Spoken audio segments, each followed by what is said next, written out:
DNA analysis indicates that the probability of a parent-child relationship between Vivian Hayes and Ethan Miller is 0.0001%. Based on genetic marker analysis, Vivian Hayes is not supported as the biological mother of Ethan Miller. Even though I had been prepared, the moment I saw those words, I still panicked for an Frank, my trophy husband of 10 years, would never know that I had already decided to transfer 15% of Hayes Group shares to him. Until the day of the physical exam, I discovered that the son born to my husband and me, both with type O blood, actually had type A blood. Looking at the son who was a miniature version of my husband, I said nothing, and calmly did only two things. First, I secretly plucked a strand of my son's hair. Mom? Just tucking your hair. Keep playing. Second, I tore up the shared transfer agreement I had prepared. Watching Ethan walk into school, I turned and went to the DNA testing center. Expedited. What's the soonest I can get the results? Standard is 5 business days. Expedited would be before 4 p.m. today at 3 times the cost. Expedited. When I handed over the sample, my hand trembled a little. After swabbing my own cheek cells, I sat in the waiting area, staring at the clock on the wall as the minutes and seconds ticked by. During that time, I contacted a private investigator. I want you to look into my husband, Frank, especially his whereabouts over the past few months. At 3:40 p.m., my phone rang. The results were in. I opened the electronic report and scrolled straight to the end. DNA analysis indicates that the probability of a parent-child relationship between Vivian Hayes and Ethan Miller is 0.0001%. Based on genetic marker analysis, Vivian Hayes is not supported as the biological mother of Ethan Miller. Even though I had been prepared, the moment I saw those words, I still panicked for an instant, then leaned against the wall and sat down. Not my child. I had raised a child who was not my biological child for 9 years. Then where was my child? I immediately went to Methodist Hospital, where I had given birth 9 years ago, and met with the obstetrician from back then, who is now the department head. I got straight to the point and asked, Dr. Thompson, I'd like to pull my delivery records and in-shunt files from that year. It's been so long, the records may have already been archived. I need to see them. Now. After some effort, someone from the records room finally brought out a folder. I opened it and found that the records were extremely sparse. Only the admission and discharge times, the method of delivery, and the newborn's weight. There was no detailed labor and delivery process, no nursing handoff notes, no pediatrician examination report. Is this all? This is all that's in the system. Paper records for standard obstetric cases are kept for 10 years, and yours is about to reach the end of that period. What about the newborn's footprints? The blood test records? Those should be in the newborn records, but we couldn't find them. It couldn't be more obvious. Something was wrong here. An overly brief medical record, a missing newborn file, and a son who was not my biological child but looked just like my husband. My phone rang. It was Frank. Where did you go? I picked up Ethan. I'm out taking care of something. I'll be right back. I only then remembered that school had already let out, but fortunately I had informed the teacher earlier. I said this and hung up the phone. After dinner, I excused myself with a headache and went back to my room early. I have a headache. I'm going to bed early. Frank stayed in the living room helping Ethan with his homework, and the sound of their conversation drifted over faintly. Dad, is Mom upset? Mom is just tired. Finish your homework and go to bed early. Once they were both asleep, I began quietly searching the entire house. The master bedroom, the living room, Ethan's room. I searched everywhere and found nothing. Finally, I looked at the computer in the study, thinking the truth had to be in there. Footsteps sounded outside the door. I exited the document.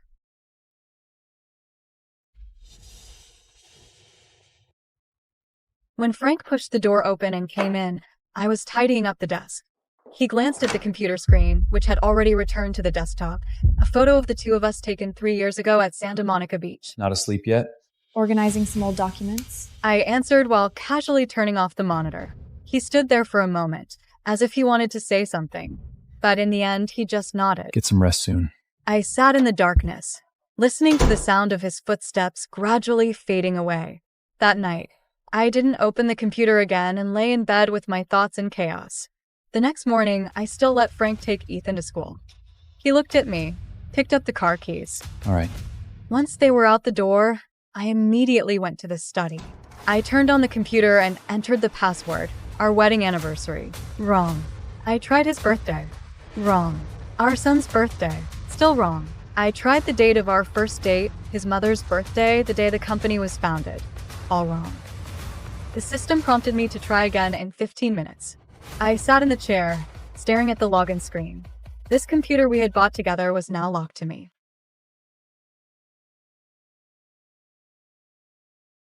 That evening, Frank came home from work and said while taking off his jacket, I have a business trip to Chicago tomorrow. Not sure how long it'll be yet.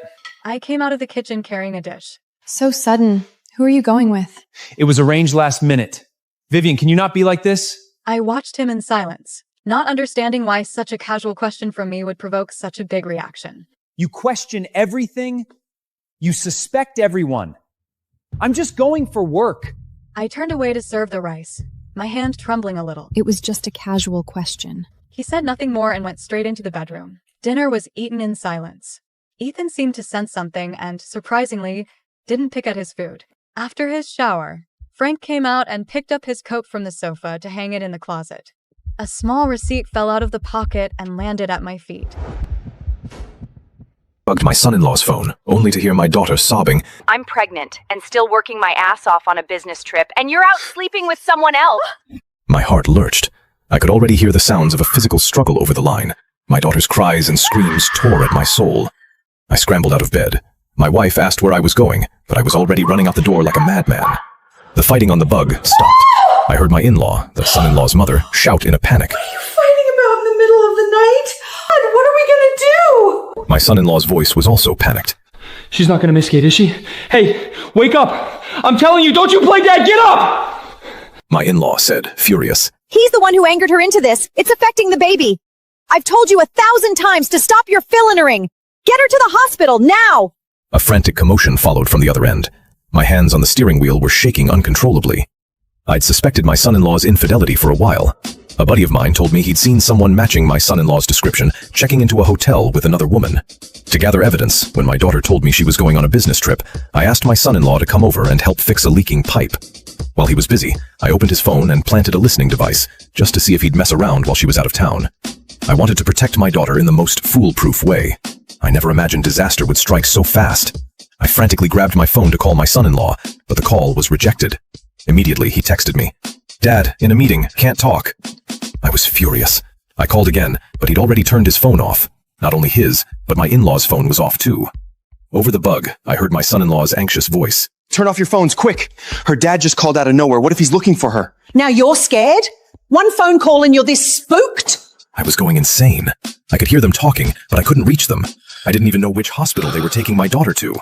I dialed 911 in a panic. After hearing my report, the dispatcher asked, confused, What exactly is your emergency? Didn't you just say they're taking your daughter to the hospital? Can you trace which hospital they're at? We can't do that, sir. If there's no immediate threat, I'm going to clear the line. I sat in my car, my whole body trembling with rage. I heard my daughter being admitted to the ER. I heard a doctor urgently say, Water broke with a major hemorrhage. She's going into labor, but the mother is unconscious. We need an emergency C-section now. My in-law immediately protested. No, you can't cut her open. It has to be a natural birth. C-sections lead to all sorts of complications for the baby. This is a life or death situation. The mother is in no condition for a natural birth. She will die. And if my grandchild ends up with brain damage from the drugs, will you take responsibility? You find a way to get that baby out naturally. We do not consent to surgery. You take that scalpel to her, and I will sue this hospital for every penny it's worth. Listening to this, I frantically grabbed my phone, scrolling through my contacts. I called an old college buddy who's a doctor. He picked up, and I couldn't stop the tears. Through sobs, I begged, "Old friend, please, you have to help me." He told me to calm down. Calm down. I took huge, ragged breaths, trying to explain the situation, but a hot rush of blood was pounding in my head, making my words tremble and my fingers shake. I knew that feeling. It was pure, blinding rage, a rage I couldn't control, and my body was about to break under it. After hearing my story, my friend said, panicked, "Oh God, no, it's her mother-in-law who's the problem. The hospital's hands are tied. If no family was present, they could perform the C-section under emergency protocol. But since the family is there and objecting, unless your son-in-law signs, they have to stand by and just watch her die." It's a human life. How could they just let her die? My friend sighed. Without next of kin consent, their hands are legally tied. Look, don't panic. I'm calling everyone I know in the medical network. I'll tear the city apart to find which hospital she's at. I told myself, for my daughter's sake, I couldn't fall apart like a headless chicken. I pulled up the GPS on my phone, calculating the drive time. The bug indicated it was about an 8 to 10 minute drive. The problem was, my son-in-law lived near the city center, close to the best resources. A quick search showed 5 major medical centers, 4 general hospitals, and 1 dedicated women's and children's hospital within a 5-mile radius. But it was a start. I forwarded the list of 10 hospitals to my friend. He told me he'd check the women's hospital first. After hanging up, I listened to the bug again. I heard a nurse, voice strained, explaining the situation. If we don't do a C-section right now, we will lose the mother. My son-in-law was clearly panicking, stammering, "What do we do?" Just wait. Let us discuss this as a family. Oh my God, ma'am, I'm telling you, her heart rate is crashing. Do you think there's time for a family discussion? You shut your mouth.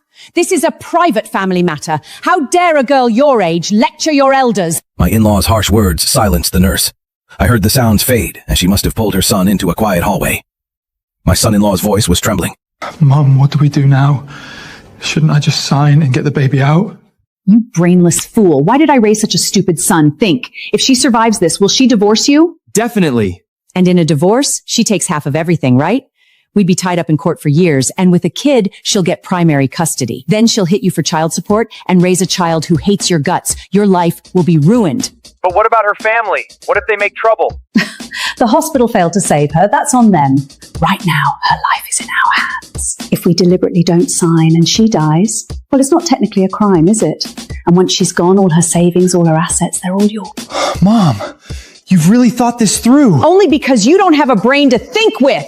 When the doctor comes back, don't you say a word. Let me handle it. Listening to their conversation, the rage that had been building inside me erupted into a supernova. Just then, messages lit up my phone. One from my doctor friend. Not at the women's hospital. 6 checked, 4 to go. Hang in there. Another from my wife. Where did you run off to in the middle of the night? Is everything okay? Seeing her message, I cried freely. My wife is the person I'm closest to in this world. But any parent knows at a certain age, your child becomes the center of your universe. How could I tell her this? Our only daughter was fighting for her life. How could I even begin to say the words? I was already falling apart, trembling, needing my partner more than ever to get through this nightmare. But I had no idea how to break it to her. As I wrestled with whether to call my wife, the bug delivered the doctor's sorrowful voice. The mother has passed. Please sign the consent forms. There's still a chance to save the baby. Sign and we can perform a C-section now. Hearing those words, that hot mass in my brain finally exploded, a searing wave of nothingness spreading through my skull. My daughter, my only daughter, just in her 20s, was gone. I tried to remember her face, but my mind was broken. I couldn't see the adult she'd become. All I could remember was her as a child, in a little bunny-patterned onesie, tottering towards me with her arms outstretched. She'd wobble over, call me Mama, and fall into my arms. I remembered picking her up, gently telling her I was Dada, not Mama. She'd look at me with those big, curious eyes, then suddenly bury her little face in my chest and murmur, Dada. That was the first time she called me Dada. That day, I held her close, and I just kept whispering, Daddy loves you. Daddy will always protect you. Forever and ever, my love. And now, the pain. Oh God, the pain was suffocating. I couldn't breathe. My vision swam. My body was failing under the weight of this grief and fury. My daughter, my only daughter, just gone. Vanished from this world. I couldn't even remember her on her wedding day, laughing and crying because she couldn't bear to leave us.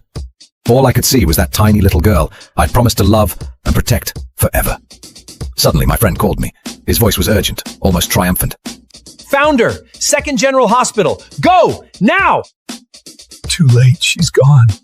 It's too late. I was driving, sobbing uncontrollably.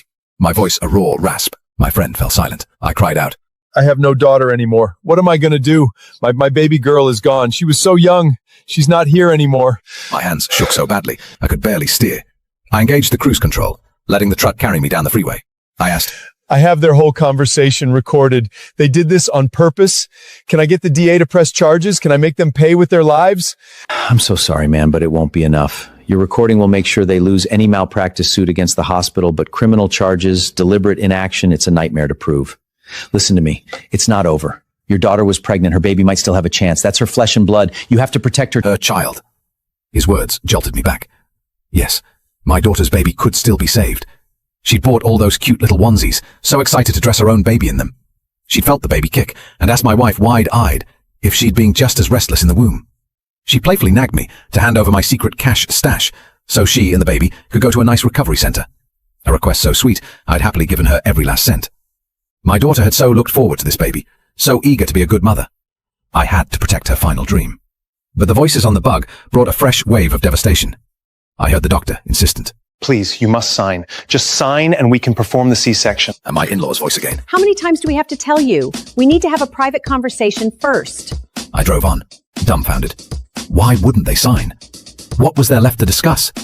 I heard them retreat to their quiet corner again.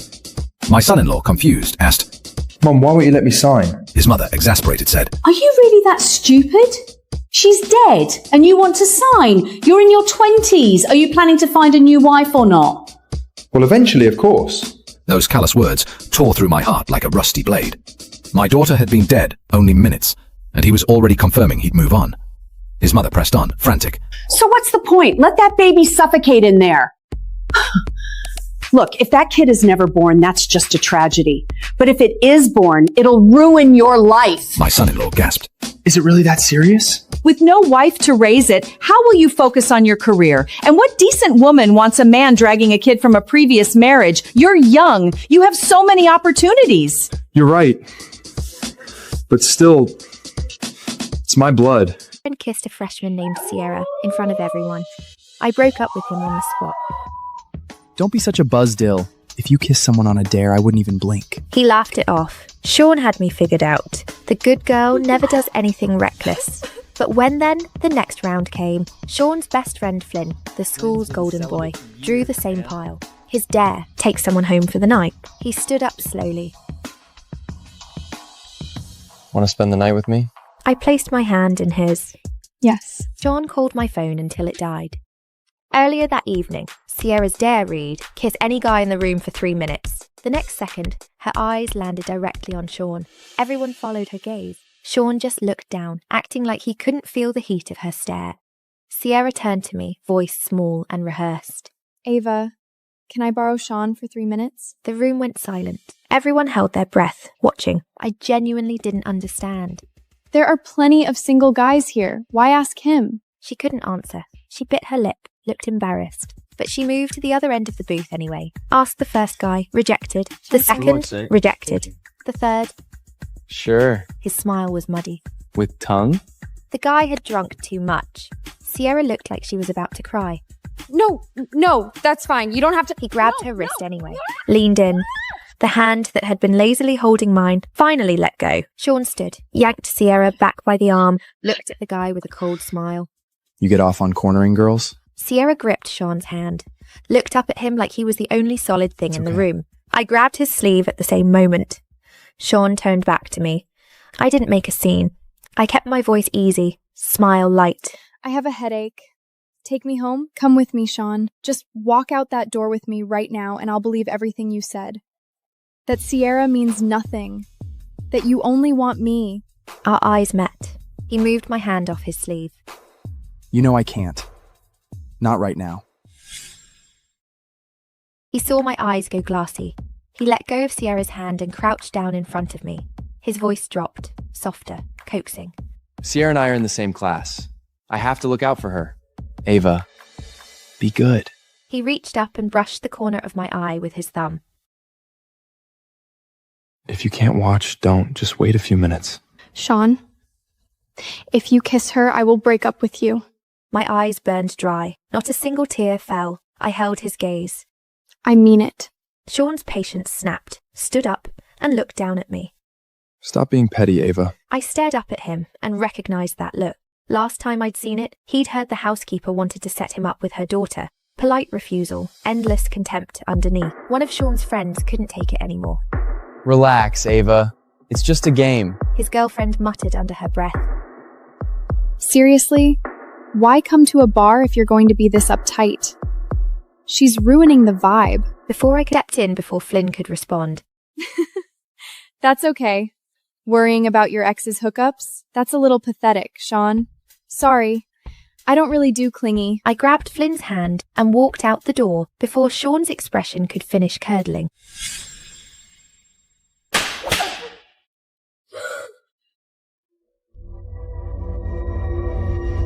Mom, stop! Please do not hit Mrs. Brown. You are just a piano teacher. Focus on your classes and do not ask too much. I do not care. Teaching piano is just my passion. If I want, I could even make this whole school carry the Brown name. Last week, after I find a student's mother's affair, she says she will get me kicked out of the school.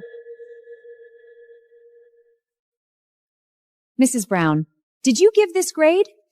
Are you deaf? I listened to last week's recording over 20 times. My son's touch was at least 15% weaker than it should be. And you still dare give him an A? She pulls out her phone. Music reflects a person's character. If the touch wrong, the character goes soft. Do you want to turn Jake into a useless man? This piece has 24 sections, 3 hits per section. I will hit you 72 times today as punishment. I let out a laugh from anger and take out my phone. I call Vice Principal Mr. Ashford. Since when does our school allow parents to punish teachers? No one answers. I lower my phone and look straight at her. Mrs. Mercer, this is class time. Leave my classroom, now.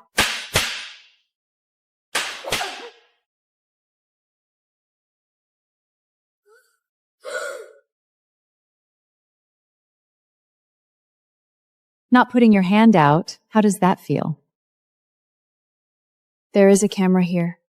You should think this through. I do not care about it. Put your hand out right now. If you still refuse, I will hit you 150 times today. Shit! B, this level deserves a B+?